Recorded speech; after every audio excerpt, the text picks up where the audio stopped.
बहुत बहुत धन्यवाद प्रधानमंत्री जी। Proceeding ahead, we are proud to present the memorable commemorative of our Unity March, Iron Man, जिनके साहस ने बिखरे भारत को एक सूत्र में पिरो दिया।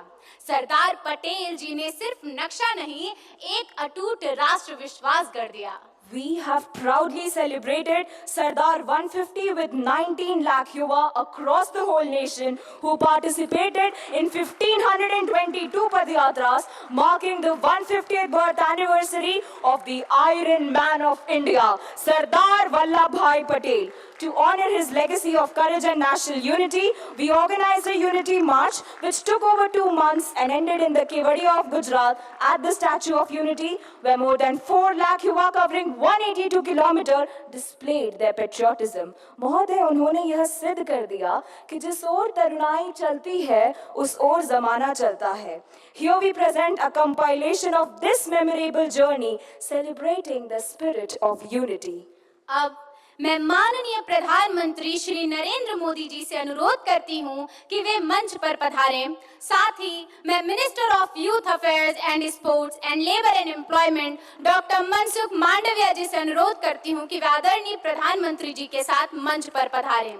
साथियों, एक बार जोरदार तालियों से स्वागत कीजिए माननीय प्रधानमंत्री श्री नरेंद्र मोदी एवं मनसुख मांडविया जी का। अब मैं हमारी पदयात्री तथा माय भारत वॉलंटियर लद्दाख से आई डेचिन से अनुरोध करती हूं कि वे माननीय प्रधानमंत्री जी को सरदार 150 बुक कमेमोरेटिव बुक सादर भेंट करें। कृपया जोरदार तालियों से इस पल की गरिमा को बढ़ाते रहें। भारत मंडपम से लेकर पूरे विश्व तक इसकी प्रखर ध्वनि गूंजती रहे।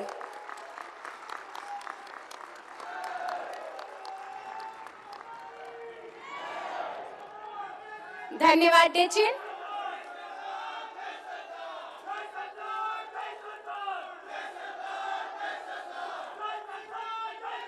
अब हम विनम्रता पूर्वक युवाओं के सारथी और ऊर्जा के पावर हाउस माननीय प्रधानमंत्री श्री नरेंद्र मोदी जी से अनुरोध करते हैं कि वे अपने प्रेरक विचारों से हमारा मार्गदर्शन करें।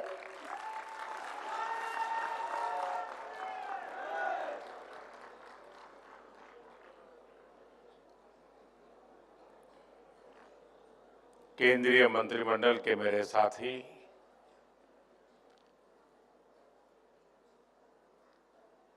सभी सांसदगण, विकसित भारत यंग लीडर्स चैलेंज के विनर्स, अन्य महानुभाव और देश भर से यहाँ आए मेरे सभी युवा साथी, विदेशों से जो नौजवान आए हैं उनको भी एक नया अनुभव मिला होगा।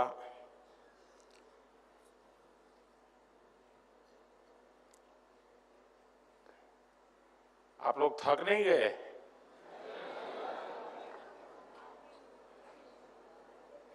दो दिन से यही कर रहे हैं तो अब क्या सुन सुन कर थक नहीं जाओगे?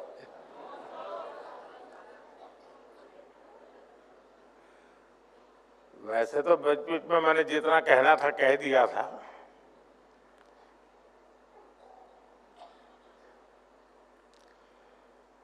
जब मैं पहली बार मुख्यमंत्री पद की शपथ ली थी तब मैं समझता हूं आप में से बहुत सारे युवा ऐसे होंगे जिनका जन्म भी नहीं हुआ होगा।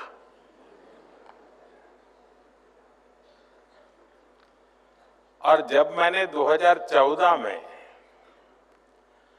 प्रधानमंत्री पद की शपथ ली थी तब आप में से ज्यादातर लोगों को बच्चा कहा जाता होगा।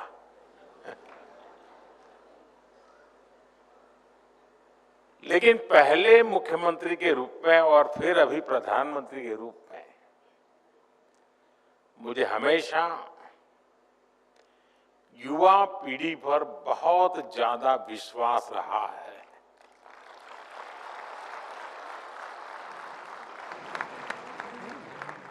आपका सामर्थ्य, आपका टैलेंट मैं हमेशा आपकी एनर्जी से खुद भी एनर्जी पाता रहा हूं। और आज देखिए, आज आप सभी विकसित भारत के लक्ष्य की बागडोर थामे हुए हैं। साथियों, साल 2047 में जब हमारी आजादी के 100 साल होंगे, वहां तक की यात्रा भारत के लिए भी अहम है और यही वो समय है जो आपके जीवन में भी सबसे महत्वपूर्ण है। यानी बड़ी गोल्डन अपॉर्चुनिटी है आपके लिए।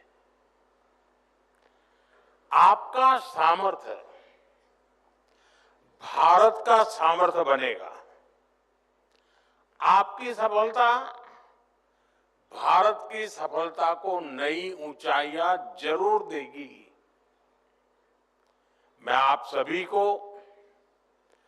विकसित भारत यंग लीडर्स डायलॉग में सहभागिता के लिए बहुत बहुत बधाई देता हूं।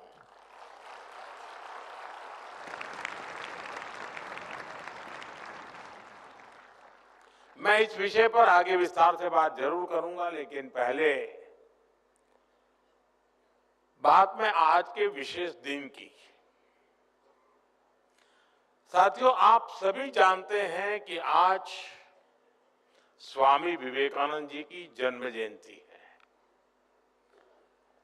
स्वामी विवेकानंद जी के विचार आज भी हर युवा के लिए प्रेरणा है। हमारे जीवन का लक्ष्य क्या है? पर्पस ऑफ लाइफ क्या है? कैसे हम नेशन फर्स्ट की भावना के साथ अपना जीवन जिए? हमारे हर प्रयास में समाज का, देश का हित हो, इस दिशा में स्वामी विवेकानंद जी का जीवन हम सभी के लिए बहुत बड़ा मार्गदर्शक है, प्रेरक है। स्वामी विवेकानंद का स्मरण करते हुए हर साल 12 जनवरी को हम राष्ट्रीय युवा दिवस मनाते हैं। और उन्हीं की प्रेरणा आज 12 जनवरी को विकसित भारत यंग लीडर डायलॉग के लिए चुना गया है। साथियों, मुझे खुशी है कि बहुत ही कम समय में विकसित भारत यंग लीडर्स डायलॉग इतना बड़ा प्लेटफॉर्म बन गया है।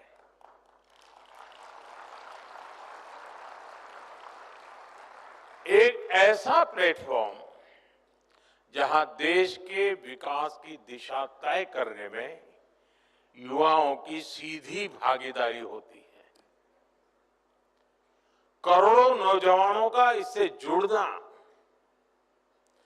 50 लाख से अधिक नौजवानों की रजिस्ट्री, 30 लाख से अधिक युवाओं का विकसित भारत चैलेंज में हिस्सा लेना, देश के विकास के लिए अपने विचार शेयर करना, इतने बड़े स्केल पर युवा शक्ति का एंगेज होना अपने आप में अभूतपूर्व है।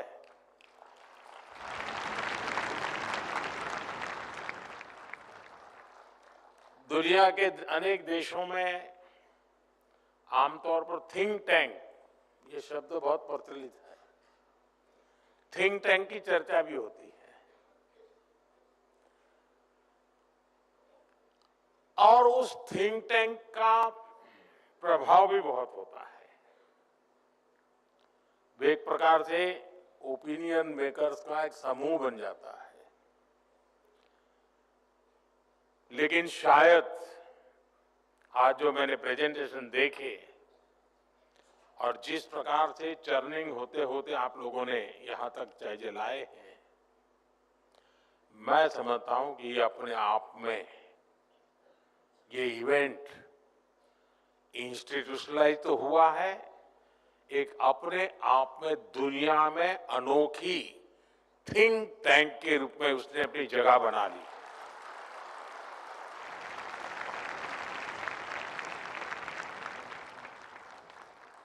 एक निश्चित विषय को लेकर, निश्चित लक्ष्य को लेकर के लाखों लोगों का मंथन होना,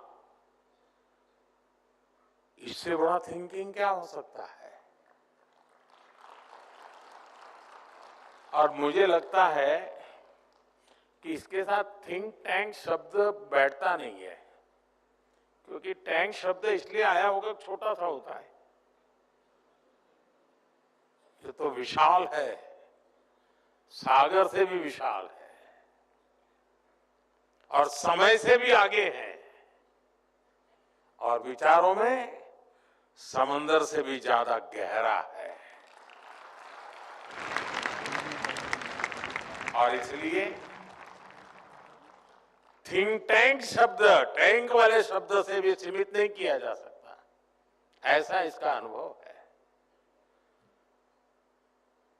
और जिन विषयों को आज आपने चर्चा में लिया है, जैसे खासतौर पर विमेन लेड डेवलपमेंट और यूथ पार्टिसिपेशन इन डेमोक्रेसी, ऐसे गंभीर विषयों पर जिस प्रकार से विचार आपने रखे हैं,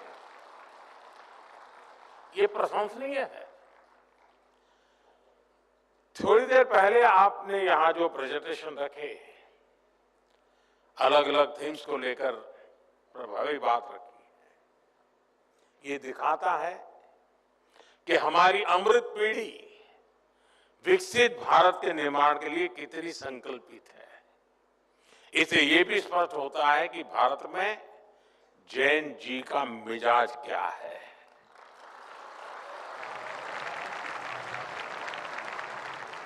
भारत का जैन जी कितनी क्रिएटिविटी से भरा हुआ है।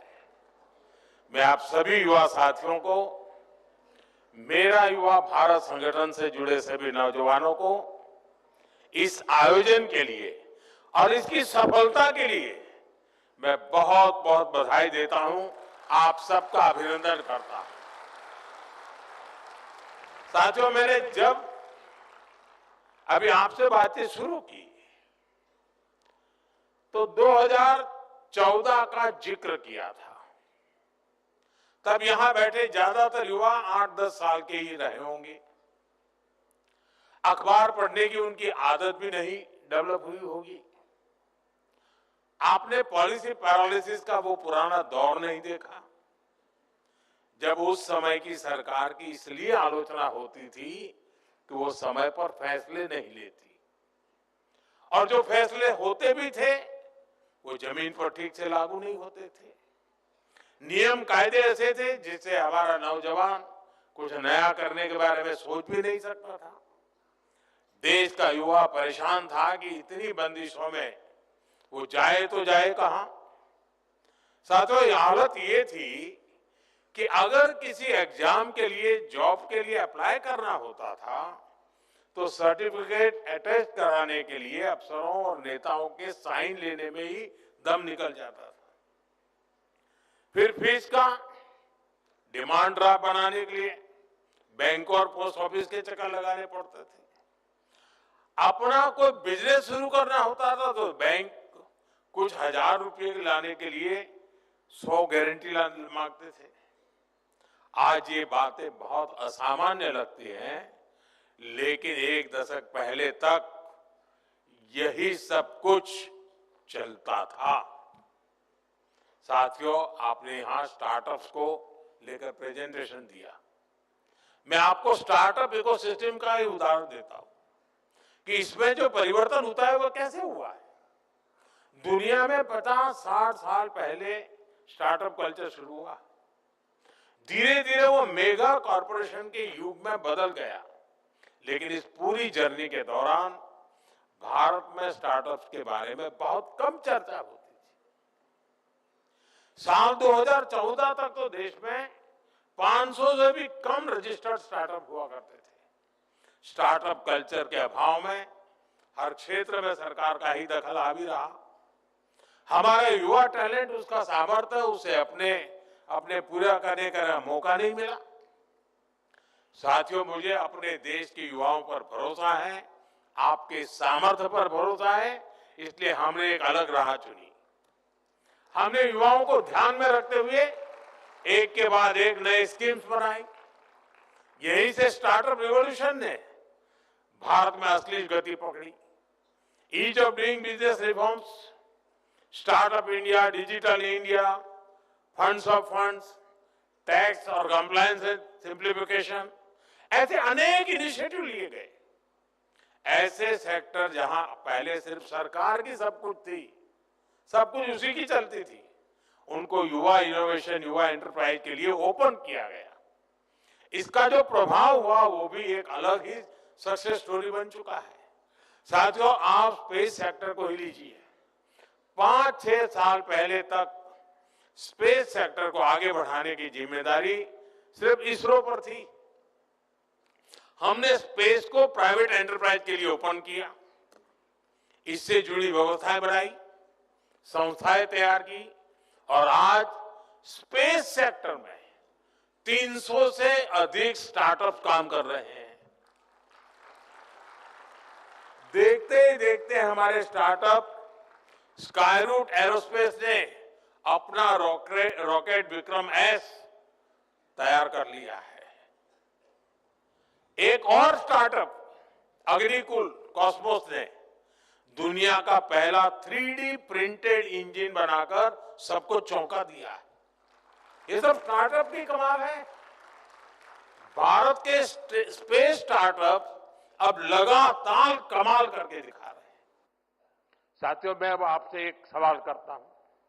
आप कल्पना करिए कि अगर ड्रोन उड़ाने पर 24 घंटे अनेकों तरह की पाबंदी लगी रहती तो क्या होता? ये थी। पहले हमारे यहां ड्रोन उड़ाना या बनाना दोनों कानूनों के जाल में फंसा हुआ था। लाइसेंस लेना पहाड़ चढ़ने जैसा काम था और इसे केवल सुरक्षा के नजरिए से ही देखा जाता था। हमने नए नियम बनाए, नियम आसान किए। इसके कारण आज हमारे यहां कितने ही युवाओं को ड्रोन से जुड़े सेक्टर में आगे बढ़ने का मौका मिला है। युद्ध क्षेत्र में मेड इन इंडिया ड्रोन देश के दुश्मनों को धूल चटा रहे हैं और कृषि क्षेत्र में हमारी नमो ड्रोन दीदियां खेती में ड्रोन टेक्नोलॉजी का उपयोग कर रही है। साथियों, डिफेंस सेक्टर भी पहले सरकारी कंपनियों पर ही निर्भर था। हमारी सरकार ने इसको भी बदला। भारत के डिफेंस इकोसिस्टम में स्टार्टअप के लिए दरवाजे खोले। इसका बहुत बड़ा फायदा हमारे युवाओं को ही मिला है। आज भारत में 1000 से अधिक डिफेंस स्टार्टअप्स काम कर रहे हैं। आज एक युवा ड्रोन बना रहा है तो दूसरा युवा एंटी ड्रोन सिस्टम बना रहा है। कोई एआई कैमरा बना रहा है, कोई रोबोटिक्स पर काम कर रहा है। साथियों, डिजिटल इंडिया ने भी भारत में क्रिएटर्स की एक नई कम्युनिटी खड़ी कर दी है। भारत आज ऑरेंज इकोनॉमी यानी कल्चर, कंटेंट और क्रिएटिविटी का अभूतपूर्व विकास होते देख रहा है। Bharat media, film, gaming, music, digital talent, VR, XR जैसे क्षेत्रों में एक बड़ा ग्लोबल सेंटर बन रहा है। अब यहां पर एक प्रेजेंटेशन में हमारे कल्चर को एक्सपोर्ट करने की बात तेज आई है। मैं तो आप नौजवानों से आग्रह करता हूं, हमारी जो कहानियां हैं, कहानी किस्से हैं, रामायण है, महाभारत है, बहुत कुछ है, क्या हम उसमें गेमिंग की दुनिया में ले जा सकते हैं इन चीजों को? पूरी दुनिया में गेमिंग एक बहुत बड़ा मार्केट है, बहुत बड़ी इकोनॉमी है। हम अपनी माइथोलॉजी की कथाओं को लेकर के भी गेमिंग की दुनिया में नए नए खेल ले जा सकते हैं। हमारे हनुमान जी पूरी दुनिया की गेमिंग को चला सकते हैं।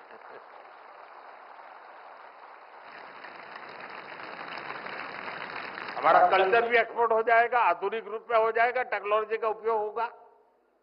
और आजकल भी मैं देख रहा हूं हमारे देश के कई स्टार्टअप हैं जो गेमिंग की दुनिया में बहुत बढ़िया भारत की बातें कह रहे हैं और बच्चों को भी खेलते खेलते भारत को समझना सरल हो जाता है। साथियों, world audio visual and entertainment summit यानी वेव्स युवा क्रिएटर्स के लिए एक बहुत बड़ा लॉन्च पैड बन गई है। यानी सेक्टर कोई भी हो, आपके लिए आज भारत में अनंत संभावनाओं के द्वार खुल रहे हैं। इसलिए मेरा आज यहां इस आयोजन से जुड़े सभी युवाओं से, देश के युवाओं से आह्वान है, आप अपने आइडिया के साथ आगे बढ़िए, रिस्क लेने से पीछे मत हटिए। सरकार आपके साथ कंधे से कंधा मिलाकर चल रही है। साथियों, बीते दशक में बदलाव का, रिफॉर्म्स का जो सिलसिला हमने शुरू किया, वो अब रिफॉर्म एक्सप्रेस बन चुका है। और इन रिफॉर्म्स के केंद्र में आप है, हमारी युवा शक्ति है। जीएसटी में हुए नेक्स्ट जनरेशन रिफॉर्म से युवाओं और एंटरप्रेन्योर्स के लिए प्रोसेस और आसान हो गई है। अब 12 लाख रुपए तक की इनकम पर टैक्स जीरो हो गया है। इसे नई नौकरी वालों या नया बिजनेस शुरू करने वाले नौजवानों को उनके पास बहुत ज्यादा बचत होने की संभावना बढ़ गई है। साथियों, आप सभी जानते हैं, आज बिजली सिर्फ रोशनी का माध्यम नहीं है।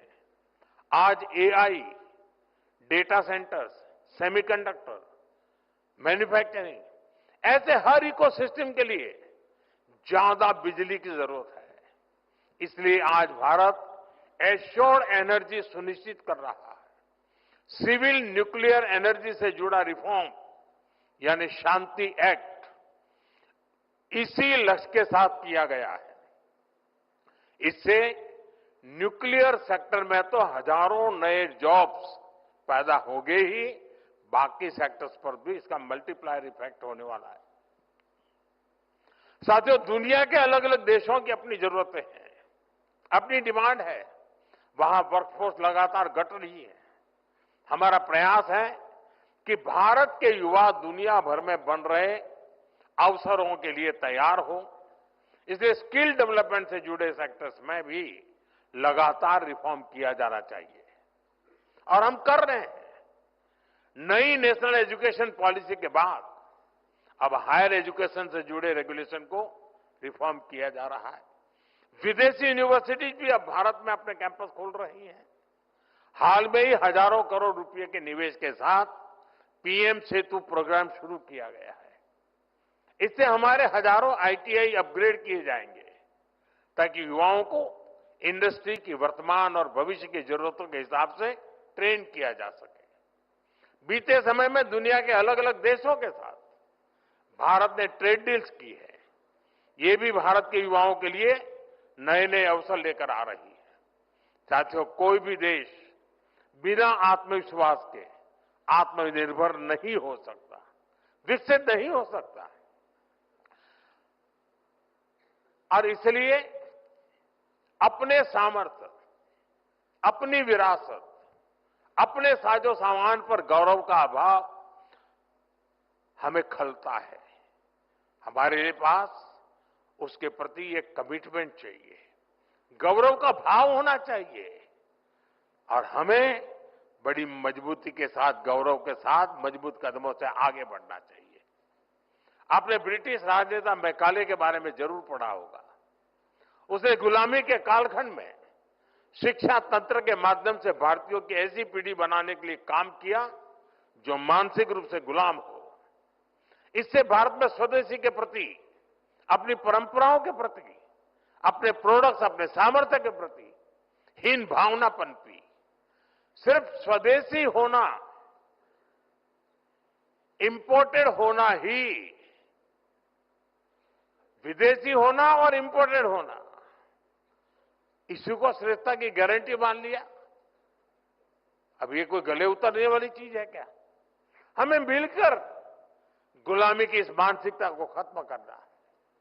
10 साल बाद मैकाले के उस दुस्साहस को 200 वर्ष पूरे हो रहे हैं, और ये पीढ़ी की जिम्मेवारी है कि 200 साल पहले का जो पाप है ना, वो धोने के लिए अभी 10 साल बचे हैं हमारे पास। और ये युवा पीढ़ी धो करके रहेगी, मुझे पूरा भरोसा है। और इसलिए देश के हर युवा को संकल्प लेकर इस मानसिकता से देश को बाहर निकालना है।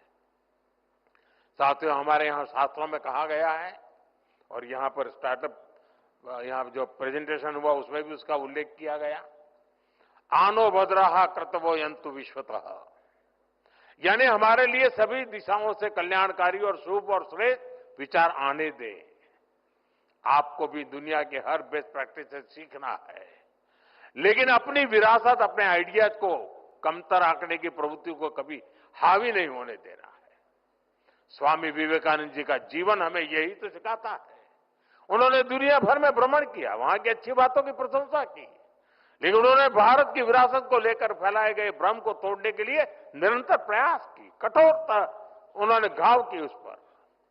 उन्होंने विचारों को सिर्फ इसलिए नहीं स्वीकार किया क्योंकि वे पॉपुलर थे, बल्कि उन्होंने कुरीतियों को चैलेंज किया। स्वामी विवेकानंद जी एक बेहतर भारत बनाना चाहते थे। उसी स्पिरिट के साथ आज आप युवा शक्ति को आगे बढ़ना है और यहां अपनी फिटनेस का भी ध्यान रखना है, खेलना है, खिलखिलाना है। मुझे आप सभी पर अटूट भरोसा है।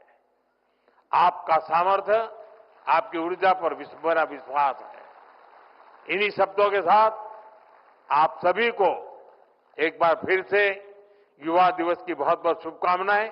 मैं एक और सुझाव देना चाहता हूं। ये जो हमारा डायलॉग का कार्यक्रम चल रहा है, क्या आप कभी योजना करके अपने स्टेट में स्टेट को विकसित बनाने के लिए डायलॉग ये कार्यक्रम शुरू करें और थोड़े समय के बाद हम डिस्ट्रिक्ट को विकसित बनाने के लिए भी डायलॉग शुरू करें, इस दिशा में जाएंगे। लेकिन हर राज्य में एक कार्यक्रम राज्य के नौजवान मिलकर के, ताकि ये थिंक टैंक जिसको कहा गया ये थिंक वेव बन जाएगा, ये दिशा में हम करें। मेरी पूरी शुभकामनाएं आपके साथ है। बहुत बहुत धन्यवाद दोस्तों।